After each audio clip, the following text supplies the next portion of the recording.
Imagine ko yung mga maraming alagang pusa at maraming aso. Yung napakadami mong pusa na tatae. Paano na lang sila? Napakadami. Ang mahal-mahal ng buhangin. Eto, 10 kilo, 250. Buti na lang kumita ako sa live ko. Sa ibang apps. Ay, nako. Buti pa ang pusa. May budget. Wala nang, mahirap talaga mag-alaga ng mga hayop, guys.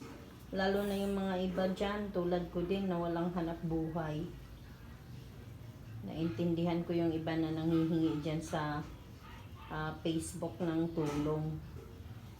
Ito nga lang, 250, 10 kilo.